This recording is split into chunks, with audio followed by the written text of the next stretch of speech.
Salut tout le monde, aujourd'hui on est parti pour une vidéo consacrée au Real Madrid et à son actualité, semaine de reprise du côté des merengues après cette trêve internationale. Le Real se déplaçait ce week-end du côté de Grenade, une victoire nette et sans bavure pour les hommes de Carlo Ancelotti, victoire 4-1 pour les merengues avec la manière, le Real a dominé de la tête et des épaules cette rencontre, une victoire qui permet aux merengues de prendre la première place du classement au détriment de la Real Sociedad qui a été tenue en échec hier soir face à Valence. Le Real est donc en tête, le Real compte aussi 10 points d'avance sur le FC Barcelone. Bref, tout va bien du côté des merengues, à confirmer évidemment en milieu de semaine avec ce match de Champions League face au Sheriff Tiraspol qui avait surpris le Real lors du match aller. Les buteurs de cette rencontre, Marco Asensio, Nacho, un but aussi pour Vinicius Junior et un but pour le défenseur français Ferland Mendy. Une petite information, une petite image sur la composition d'équipe de Carlo Ancelotti pour ce déplacement du côté de Grenade. On retrouvait le Real dans un 4-3-3. Thibaut Courtois évidemment dans les buts, Dani Carvajal, Nacho, David Alaba et Ferland Mendy composent la ligne défensive. Les trois milieux de terrain évidemment avec Luka Modric, Toni Kroos et Casemiro. Et puis donc en attaque on retrouvait la présence de Karim Benzema, la présence de Vinicius Junior et la présence de Marco Asensio qui bénéficie de beaucoup de temps de jeu depuis quelques semaines. Il bénéficie aussi de la blessure de Rodrigo, donc Marco Asensio prend pas mal de temps de jeu, il est décisif, il s'est montré décisif hier. Donc tout le monde participe évidemment du côté du Real Madrid, hein. Les joueurs évidemment sont tous derrière l'entraîneur Carlo Ancelotti, ils ont tous envie de regagner leur place, hein. Pour certains qui sont depuis quelques semaines sur le banc de touche, eh bien c'est positif, hein, d'avoir un entraîneur qui sait aussi trouver les mots pour motiver toute l'équipe. Ensuite, on a cette déclat de Carlo Ancelotti qui nous dit « J'ai aimé la qualité du jeu, les sorties depuis derrière et l'animation entre les lignes. Ce que j'ai moins aimé, c'est notre baisse d'intensité après le deuxième but. Aussi, parfois, nous ne sommes pas toujours très efficaces. » Bon, c'est un petit peu être tatillon. Le Real marque encore une fois 4 buts hier, hein, depuis le début de saison. On est régulièrement sur des matchs très très prolifiques en termes de buts, hein, côté merengue. Une moyenne de tirs par match de 17 tirs par match du côté du Real. Donc évidemment, il y a beaucoup plus de situations offensives que sur les années précédentes. Et puis cette année, il y a aussi surtout l'aspect que Karim Benzema est un petit peu épaulé, voire même beaucoup, parce qu'on a aussi un Vinicius Junior qui marche sur l'eau, qui s'est de nouveau montré décisif. Et on a d'autres joueurs qui se montrent aussi régulièrement décisifs. Donc on a une équipe très très offensive.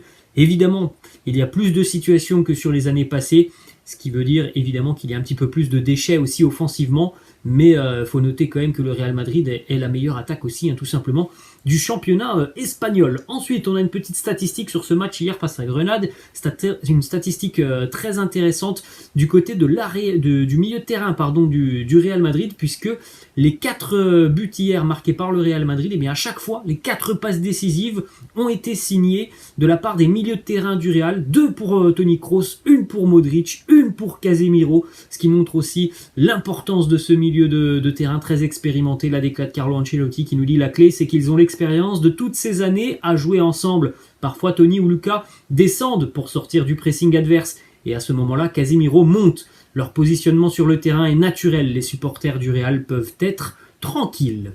Autre déclat de Carlo Ancelotti qui nous dit Modric et Kroos, ils continuent d'être les meilleurs milieux de terrain au monde. Je suis surpris parce qu'ils font des choses sur le terrain que je ne leur ai pas demandé de faire. Ils sont incroyables. Ensuite, on enchaîne, les amis, avec les duos les plus prolifiques au cours des 13 premières journées de Liga, donc depuis 1960-1961, au Real Madrid. Les duos les plus prolifiques, eh bien, il n'y en a pas eu énormément. Il n'y en a eu que 6, et Karim Benzema et Vinicius en font partie, puisqu'ils ont au moins à 8 buts inscrits, les deux joueurs, hein, 8 pour Vinicius, 10 pour Karim Benzema. C'est très très rare dans l'histoire du Real Madrid. Précédemment, on avait eu notamment Cristiano et Benzema en 2014-2015, Gonzalo et Cristiano en 2011-2012, et puis avant, hein, sinon ça nous parle un petit peu moins, avec notamment Puskás et Gento, Suker ou encore Mijatovic. Donc c'est quand même très très fort, hein, ce que nous font les merengues offensivement,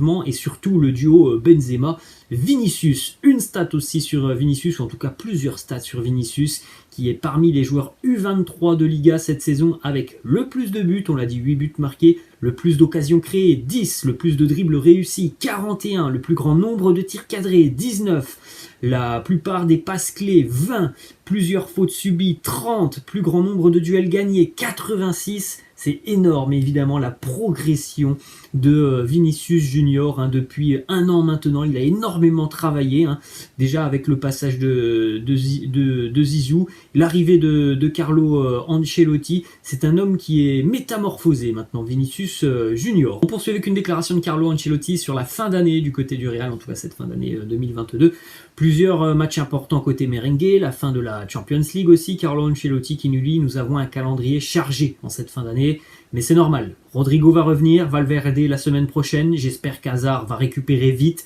L'équipe est assez bonne physiquement et j'espère que ça se passera bien jusqu'à Noël. » Ensuite, regardez, bien justement, entre le 21 novembre et le 22 décembre, donc dans un mois, le Real va jouer 9 matchs toutes compétitions confondues, donc vous faites votre calcul.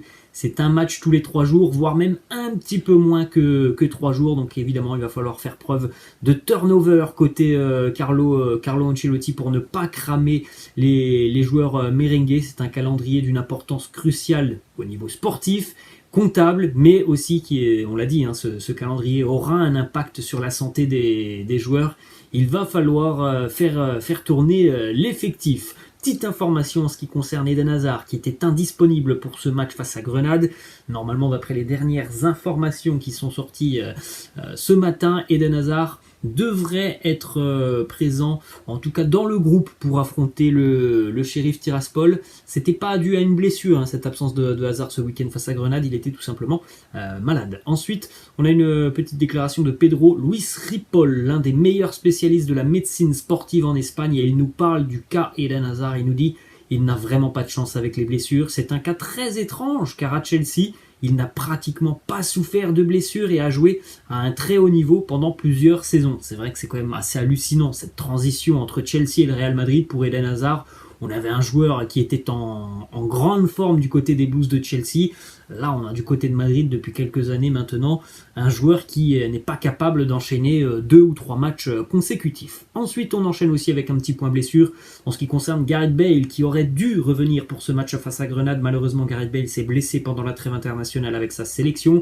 Une blessure au mollet pour Gareth Bale, ce qui va lui coûter 3 semaines d'absence. Donc Gareth Bale devrait revenir possiblement aux alentours du 10 décembre. Ensuite, une petite information qui concerne Marco Asensio. On l'a dit, Marco Asensio, il bénéficie de pas mal de temps de jeu depuis quelques semaines et bénéficie aussi de la confiance de Carlo Ancelotti. Il a l'impression actuellement de vivre l'apogée de sa carrière, ou en tout cas le renouveau de sa carrière. Marco Asensio, il est en excellente condition mentale et physique. Il rêve d'ailleurs de renouveler son contrat avec le Real Madrid. Ça, pour ceux qui se souviennent des premiers épisodes, on en avait parlé cet été. Il avait déjà énormément travaillé sur la période préparatoire et Carlo Ancelotti en avait été plus que satisfait. Ensuite, on continue avec cette belle image du futur Bernabéu quand un joueur va marquer, donc dans plus d'un an maintenant. Voilà ce que l'on verra de l'extérieur du stade avec un écran géant, ou en tout cas un hologramme géant qui apparaîtra sur le stade. Ça va être quand même quelque chose d'assez exceptionnel. Ensuite, on a 2 petites informations qui concernent Erling Haaland. D'après le quotidien très sérieux allemand Bild, le Real est bel et bien la destination rêvée d'Erling Haaland. Il prendra sa décision dans le courant de l'année 2022, certainement au mois de mars, entre mars et le mois de mai. Dans le passé, Erling Haaland a déjà dit non à la Juventus, non à Manchester United, parce qu'il veut un vrai projet sportif. Pour lui, tout n'est pas une question d'argent. Ce projet sportif, j'en ai la conviction, il pourra le trouver du côté de Madrid. Ensuite, on a une déclat de Florentino Pérez qui nous parle de l'avenir. Il nous dit: nous avons ajouté un grand défenseur en la personne de David Alaba, issu d'une équipe amicale comme le Bayern. Aussi Camavinga, l'un des milieux de terrain émergents et les plus prometteurs du football mondial. Nous avons lancé un processus de rénovation qui nous donnera de la stabilité. Donc on peut s'attendre encore une fois à avoir pas mal de renforts côté merengue. D'après ces déclarations de Florentino, le Real est en train de se renouveler. D'ailleurs, une petite information, en tout cas plusieurs informations financières, le mercato 2022 du Real Madrid sera à la hauteur du nouveau stade, ce qui veut dire qu'on peut s'attendre à avoir quand même un mercato galactique l'année prochaine du côté du Real, puisque depuis quelques années maintenant, le Real gère parfaitement ses finances, on va le voir dans quelques instants. Et puis on l'a vu aussi, le Real est capable de réaliser de grosses ventes. Raphaël Varane, Martin Odegaard, une arrivée intelligente, celle de Camavinga pour 30 millions d'euros. Et puis il y a aussi de l'intelligence en termes de masse salariale, le départ de Cristiano Ronaldo qui a libéré 21 millions d'euros, les contrats de Gareth Bale, de Marcelo et de Isco qui ne seront vraisemblablement pas prolongés évidemment à l'issue de la saison. Donc tout ça aussi, ça va permettre de libérer de la masse salariale. Vous pouvez regarder aussi ce petit bilan financier des plus grands clubs européens depuis donc la crise Covid, voire même un petit peu avant. Il n'y a qu'un seul club qui se trouve à l'équilibre financièrement et qui tire même des bénéfices, c'est tout simplement le Real Madrid de Florentino Pérez.